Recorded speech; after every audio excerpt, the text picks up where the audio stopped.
Graça e paz, queridos irmãos, queridas irmãs, sejam muito bem-vindos, sejam muito bem-vindas a mais uma aula no canal Conectados com a EBD, o seu canal de estudos bíblico-teológicos.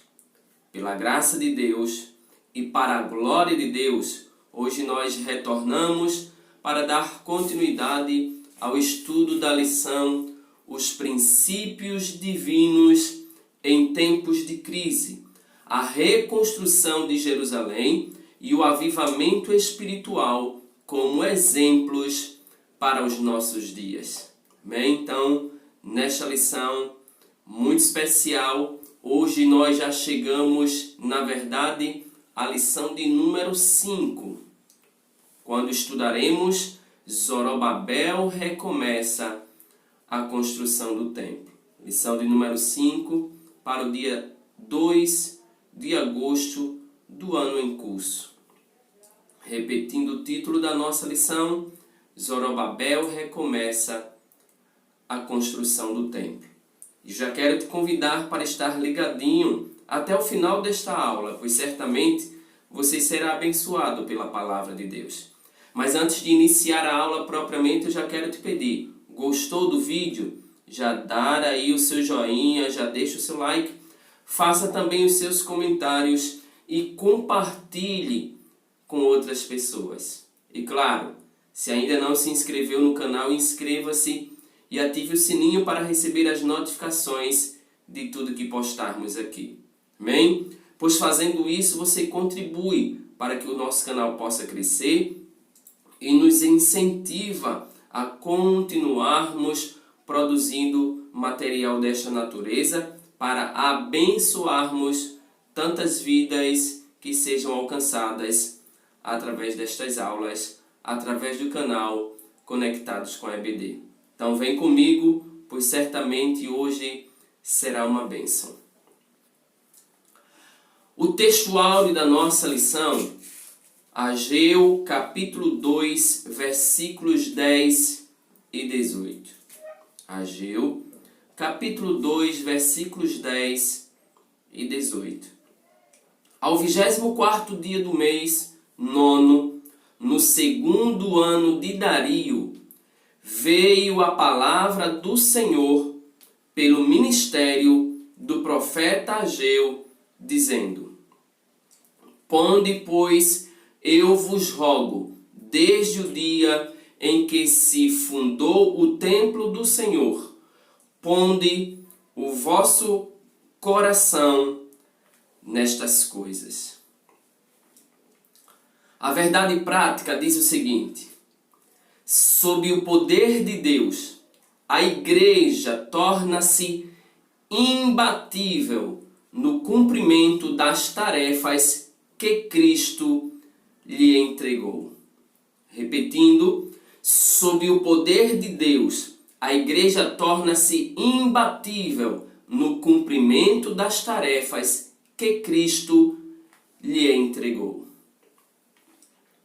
A leitura bíblica, o texto base desta lição, Esdras capítulo 5, versículos 1 e 2, Ageu capítulo 1, versículos 1 e 12, Zacarias capítulo 4, versículos 6 ao 10. Façamos a leitura do texto então. Esdras 5:1. E Ageu, profeta, e Zacarias, filho de Ido, profeta, profetizaram aos judeus que estavam em Judá e em Jerusalém, em nome do Deus de Israel, lhes profetizaram. Então se levantaram Zorobabel, filho de Sealtiel, e Jesua, filho de Josadaque, e começaram a edificar a casa de Deus, que está em Jerusalém, e com eles os profetas de Deus que os ajudavam. Ageu capítulo 1. No ano segundo do rei Dario, no 6º mês, no 1º dia do mês, veio a palavra do Senhor pelo ministério do profeta Ageu, a Zorobabel, filho de Sealtiel, príncipe de Judá, e a Josué, filho de Josadaque, o sumo sacerdote, dizendo: Então ouviu Zorobabel, filho de Sealtiel, e Josué, filho de Josadaque, sumo sacerdote, e todo o resto do povo, a voz do Senhor seu Deus, e as palavras do profeta Ageu, como o Senhor seu Deus o tinha enviado, e temeu o povo diante do Senhor. Zacarias capítulo 4, versículo 6. E respondeu e me falou, dizendo: Esta é a palavra do Senhor, Zorobabel, dizendo: Não por força, nem por violência, mas pelo meu espírito, diz o Senhor dos exércitos. Quem és tu, ó monte grande? Diante de Zorobabel serás uma campina, porque ele trará a primeira pedra com aclamações, graça, graça a ela. E a palavra do Senhor veio de novo a mim, dizendo: As mãos de Zorobabel têm fundado esta casa.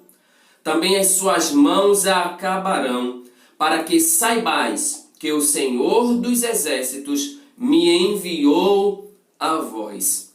Porque quem despreza o dia das coisas pequenas? Pois esse se alegrará, vendo o prumo na mão de Zorobabel. São os 7 olhos do Senhor, que discorrem por toda a terra, que discorrem por toda a terra.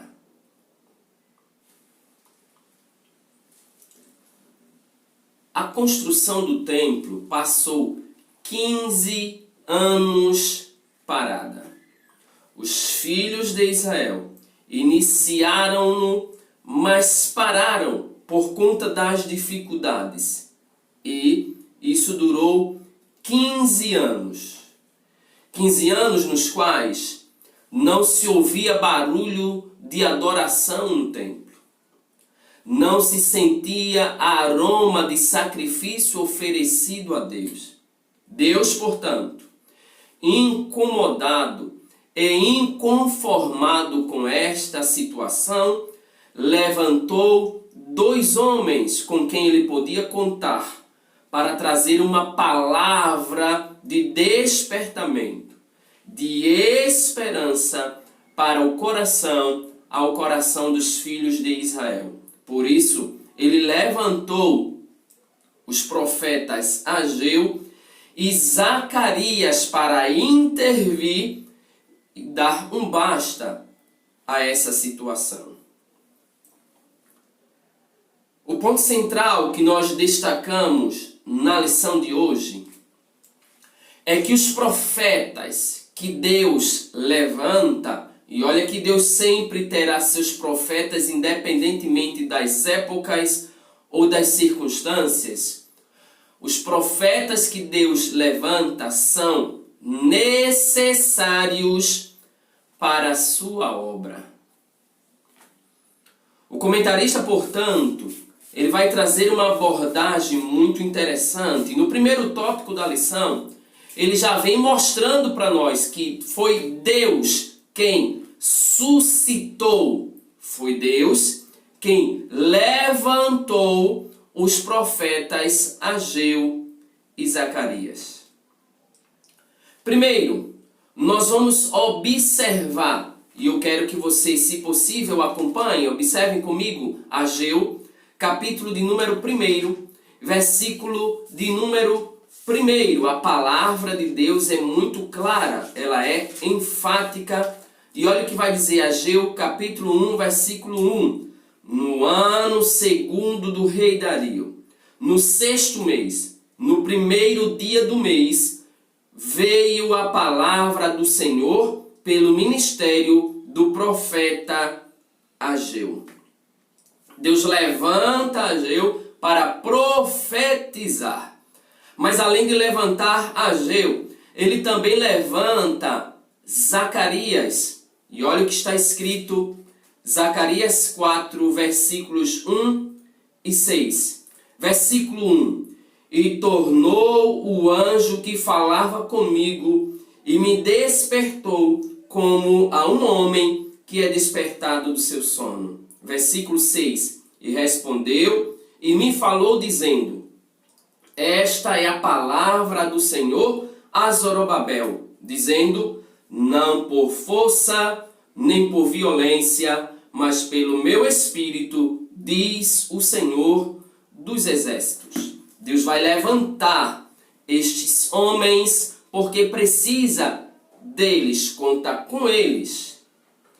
E aqui destacamos que eles não vieram atendendo o convite de líderes de Jerusalém, pois foi o próprio Deus dos céus que os chamou, que os levantou e os enviou para profetizarem. Eles chegaram de surpresa em Jerusalém e ali entraram em contato com os dois líderes e também com o povo. Destacando, percebamos que o profeta é usado por Deus para, no primeiro momento, dirigir-se às autoridades, tanto política, no caso de Zorobabel, governador, o líder político, e também ele vai se dirigir a uma autoridade religiosa, Josué, o sumo sacerdote, o líder espiritual do povo, a quem o profeta também se dirige, entregando-lhe uma palavra de Deus. Todavia, convém destacar de forma muito clara. Percebamos, Deus falou com uma autoridade política, Deus falou com uma autoridade religiosa, mas Deus também dirige uma palavra para todo o povo. Afinal de contas, só Josué, só Josadaque não seriam capazes de realizarem tão grande obra. Isso significa dizer que a obra de Deus, para ser realizada, se faz necessário que todos estejamos unidos e obedecendo a palavra de Deus. Isso aqui é muito claro, tá ok? Para que nós não perdamos isso de vista. Deus levanta os profetas. E mais uma vez, não são os profetas que se auto-intitulam profetas. Eles são chamados e levantados pelo próprio Deus para profetizar a palavra de Deus. E profetizarem em um contexto nada favorável. Mas quem é profeta de Deus, ele está disposto a profetizar o que Deus manda. E em qualquer circunstância, porque ele sabe que Deus é poderoso para realizar as suas palavras. Que Deus cumpre com as suas palavras e cuida também dos seus profetas. Além disso, nós vamos perceber que quando os profetas transmitem a mensagem, anunciam o decreto de Deus, quando eles profetizam, o povo, a autoridade política, a autoridade religiosa, eles vão ouvir a palavra de Deus. E quando se ouve, e quando eu digo se ouve, quando se dá crédito à palavra de Deus, ela traz resultados. Ela traz resultados. A mensagem dos profetas, portanto, encorajou Josué, Zorobabel e todo o povo. A mensagem encorajou Josué, Zorobabel e todo o povo. Quando Zorobabel ouve tais palavras, ele é fortalecido pela palavra, encorajado pela palavra. Ele percebe que as circunstâncias não são favoráveis. As circunstâncias dizem que é impossível, mas ele sabe que Deus é maior do que as circunstâncias desfavoráveis. Por isso, ele ordena imediatamente. E todos começaram a edificar a casa, o templo do Senhor. Quando o povo de Deus se mobiliza para construir ou reconstruir o templo, os inimigos ficam chocados, começam a perguntar: quem ordenou a reedificação desta casa? A resposta dos filhos de Israel foi a seguinte: quem ordenou, quem permitiu foi o rei Ciro. Mas é bom destacar de forma muito simples: Ciro foi apenas um instrumento da soberana vontade de Deus. Pois os olhos do Senhor estavam sobre o seu povo e sobre a reconstrução do templo. A reconstrução era para que o povo mais uma vez se voltasse para Deus, para adorá-lo, para glorificá-lo, para oferecer sacrifício ao Deus Todo-Poderoso. Por isso, os inimigos não puderam impedir a obra até que fosse dado conhecimento dos fatos ao rei Dario. Eles perguntam: como assim? Como é que eles podem reconstruir? Eles estão dizendo que foi Ciro quem ordenou a reconstrução. Dario, por sua vez, ele solicita, ele pede que os seus escrivães verificassem, consultassem as crônicas para ver se havia algum documento jurídico político, para que eles verificassem se havia algum edito expedido, emitido pelo rei Ciro, e se ele de fato havia ordenado a construção, a reconstrução do templo. Feita a verificação, constataram, encontraram a ordem dada por Ciro, e assim o rei Dario confirmou a permissão para a reconstrução do templo. Os inimigos do povo de Deus, os inimigos de Deus, mais uma vez foram envergonhados, porque a obra não parou. Assim como nos dias de hoje, a obra de Deus não pode parar. E eu vou mais além: a obra de Deus, ela não vai parar. Levantem-se inimigos, levantem-se governadores, todavia a obra não é de homem, a obra é de Deus. Se é de Deus, por ser de Deus, ela vai continuar de glória em glória. Além do mais, olha que interessante, estes profetas suscitados, levantados por Deus, Ageu e Zacarias, eles têm uma contribuição muito grande.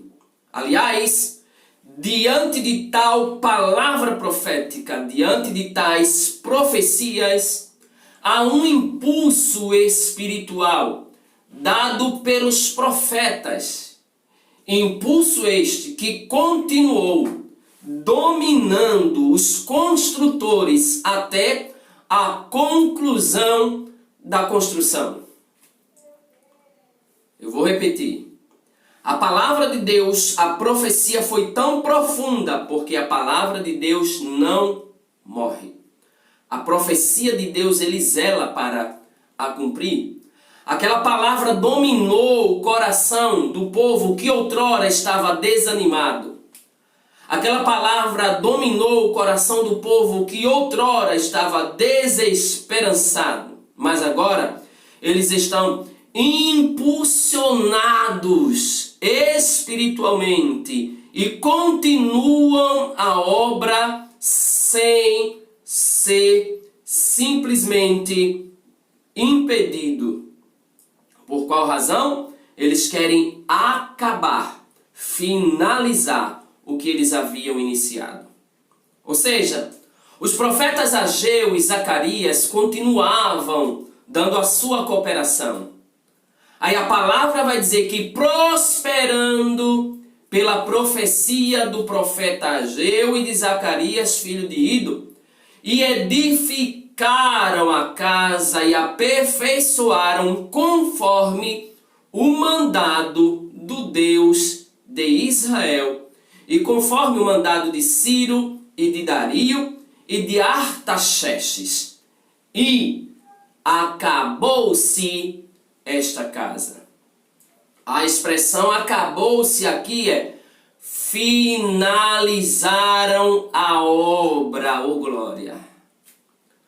Portanto, irmãos, queridas irmãs, o despertamento dado por Deus ao rei Ciro propagou-se e agora, com a ajuda dos profetas, este despertamento da época de Ciro foi renovado e levado a um resultado profundo, tremendo e glorioso. E assim nós sintetizamos este primeiro tópico dizendo que os profetas Ageu e Zacarias são levantados pelo Senhor para incentivar e exortar o povo a retornar, a retomar a reconstrução do templo. Já no segundo tópico da lição, nós vamos entender que o ministério profético é uma prova da manifestação de Deus. Eu vou repetir de novo. O ministério profético é uma manifestação, uma prova, melhor dizendo, da manifestação de Deus. Aliás, nós vamos perceber esta manifestação tanto no Antigo quanto no Novo Testamento, com suas devidas observações a serem feitas. No Antigo Testamento, nós temos manifestações sobrenaturais de Deus. E isso vai desde Gênesis até o livro de Malaquias. Nós vamos perceber Deus sobrenaturalmente atuando em benefício do seu povo. Mas aqui nós elencamos alguns. Primeiro, Moisés, o grande líder que Deus levantou para libertar seu povo da escravidão do Egito. Ele recebeu de Deus um preparo sobrenatural. Aliás, preparo que ele precisou passar 40 anos no deserto. A faculdade de Deus para preparar os seus servos, os seus obreiros, os seus líderes, o qual lhe deu muita autoridade espiritual. Inclusive, com apenas uma varinha, Moisés fazia grandes maravilhas. Nós poderíamos citar diversas aqui, mas nós queremos citar, digamos que a mais marcante, a mais lembrada, a mais retratada da vida de Moisés, que foi a abertura do Mar Vermelho. Quando ele está em frente ao Mar Vermelho, percebe que não tem para onde fugir e que seus inimigos vêm ferozmente para atacá-los. Ele recorre a Deus e Deus pergunta a Moisés: me diga uma coisa, o que é que tu tens na mão? Moisés diz: Deus, eu tenho uma vara. Deus diz: Moisés, toca nas águas do Mar Vermelho com esta vara. Quando ele toca as águas com a vara, o mar se abre em duas partes e o povo atravessa o mar a pés enxutos para a glória de Deus. Mas nós também temos Elias, o profeta de Deus, homem que foi revestido de autoridade sobrenatural para ajudar Israel, que havia sido levado à idolatria pelas suas lideranças políticas, em especial pelo rei Acabe, o homem ímpio, sem temor a Deus. Ele determinou, olha que expressão interessante, Elias determinou que não chovesse, e não choveu durante 3 anos e 6 meses, conforme a palavra do homem de Deus. Todavia, o ponto alto, o clímax do ministério profético de Elias foi quando ele desafiou os 400 profetas de Baal, mais os 450 profetas de Azera. Ele os convida a irem ao Monte Carmelo. Detalhe, ele estava solitário, sozinho, mas quem está na vontade de Deus, fazendo o querer de Deus, ele não tem preocupação com as multidões, porque ele sabe que maior é o que está conosco do que os que estão com eles, com o mundo. Nesta ocasião, quando eles estão no Carmelo, ele vai ainda mais mostrar para o povo que só o Senhor é Deus. Ele desafia, e ele diz: eu quero que vocês façam primeiro.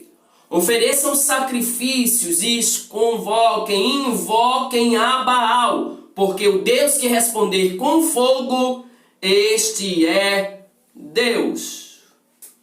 Os profetas tentaram, passaram bastante tempo, mutilaram-se invocando o nome de Baal e nada de Baal responder. Quando chega a vez do profeta Elias, ele diz: abram aí um rego ao redor do altar. Joguem bastante água, inclusive em cima, no sacrifício. Molhem tudo. Quando eles terminam, ele abre a boca e invoca ao Deus dos céus, que lhe responde com fogo. Quando Israel vê aquilo, todos de forma uníssona começam a gritar, começam a bradar e a dizer: só o Senhor é Deus, só o Senhor é Deus.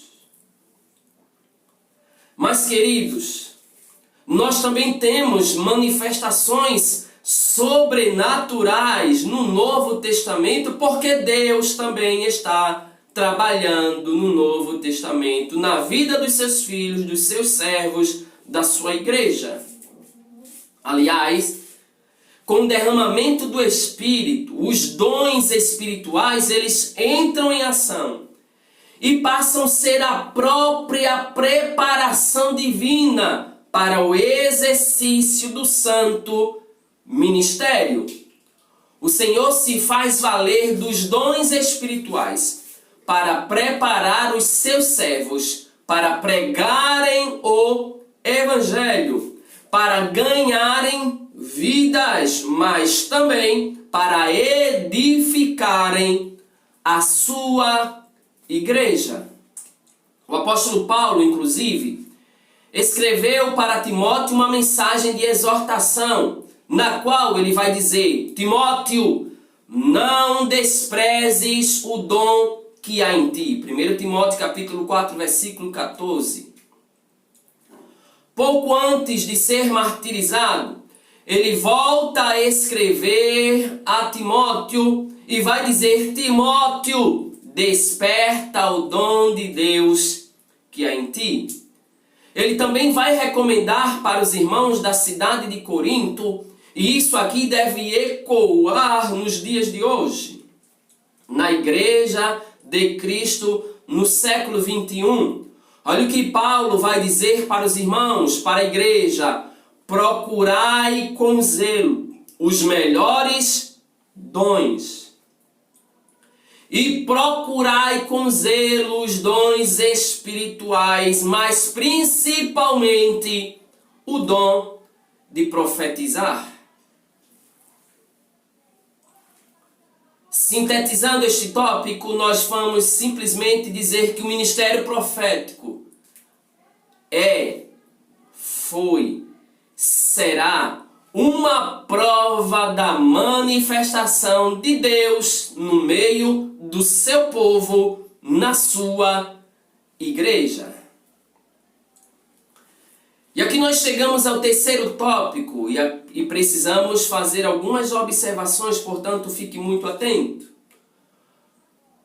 Nós falaremos sobre o ministério profético à luz da Bíblia, ou ministério de profeta à luz da Bíblia. Para tanto, nós precisamos vislumbrar quem era profeta no Antigo Testamento e a função deste no Novo Testamento.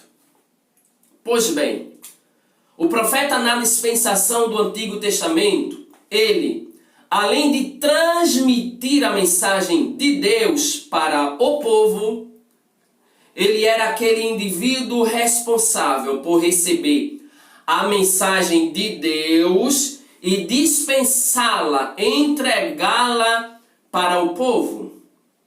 Mas além disso, ele também era consultado pelo povo acerca de assuntos espirituais e até mesmo acerca de assuntos materiais. Em Ezequiel 20, versículo 2, nós vamos perceber que os anciãos vieram ao profeta Ezequiel para que este consultasse o Senhor por eles. Deus, por meio de Ezequiel, lhes respondeu que por causa das suas abominações, eles não receberiam respostas. Em 1 Samuel capítulo 9, versículos 6 e 7, o profeta Samuel foi consultado acerca das jumentas do pai de Saul que se haviam perdido. No primeiro livro dos Reis, capítulo 14, versículos 2 e 3, está registrada uma consulta sobre um doente, se ele levantaria ou não, e o profeta respondeu da parte de Deus. Moisés, inclusive, transmitia aos anciãos o que Deus lhes falava. Portanto, o profeta no Antigo Testamento, além de receber a palavra de Deus e transmiti-la ao povo, ele também era consultado pelo povo. Ele era consultado acerca de assuntos tanto de ordem espiritual como também de ordem material. Mas além do profeta na dispensação do Antigo Testamento, nós temos também o profeta na dispensação do Novo Testamento. Pois bem, na verdade o termo profeta no Novo Testamento designa quem tem o ministério de profeta. Quando eu falo deste ministério de profeta, na verdade eu estou me referindo ao ministério da palavra, para o qual o ministro recebeu de Deus uma preparação especial. Existe, porém, uma diferença entre o profeta do Antigo e o profeta do Novo Testamento. No Antigo, os profetas eram consultados pelo povo, como vimos agora, e transmitiam-lhe a resposta vinda da parte de Deus. Mas a Bíblia diz, a lei e os profetas duraram até João, e desde então é anunciado o reino de Deus. Na nova aliança, não precisamos de mediador para que consulte a Deus por nós, para que vá a Deus por nós. Não, na nova aliança temos Jesus como o único mediador entre Deus e os homens. Se não, vejamos 1 Timóteo capítulo de número 2, versículo de número 5, primeira carta de Paulo a Timóteo, capítulo de número 2, versículo de número 5. Olha o que está escrito. Porque porque aqui é uma palavrinha chamada de conjunção explicativa. Porque há um só Deus e um só mediador entre Deus e os homens, Jesus Cristo, homem. Não precisamos mais de intermediação entre nós e Deus, pois o nosso único mediador é o Senhor Jesus Cristo. Sim, no novo pacto, todos temos acesso a Deus por Jesus Cristo. É, portanto, um erro doutrinário quando alguém que possui o dom de profecia, a quem Deus lhe confiou, o dom de profecias que é para edificação da igreja, procura usá-lo para responder à consulta de qualquer natureza. E hoje, infelizmente, isso é recorrente em alguns círculos evangélicos. Alguém quer consultar o dito ou a dita profeta, profetiza, para saber com quem devo casar. Quando, na verdade, este não é o papel do profeta no Novo Testamento. Ele é apenas um canal de Deus para ser usado em profecia para a edificação da igreja. Sintetizando este tópico, nós chegamos à conclusão de que os profetas exercem uma função ministerial determinada pelo Deus Todo-Poderoso. Portanto, nós finalizamos esta lição dizendo que no Antigo Testamento os profetas eram homens escolhidos pelo próprio Deus para representá-lo diante dos homens, anunciando-lhes a sua palavra, a sua vontade. Já no Novo Testamento, proclamar e interpretar a palavra de Deus para exortar, animar e edificar a igreja. Era também papel deles combater o pecado, proclamando a justiça e advertindo acerca do juízo vindouro. Muito obrigado. Deus te abençoe. Por hoje é só. Gostou? Já dá o seu joinha, deixa o seu like, faça seus comentários e compartilhe com outras pessoas. A paz do Senhor.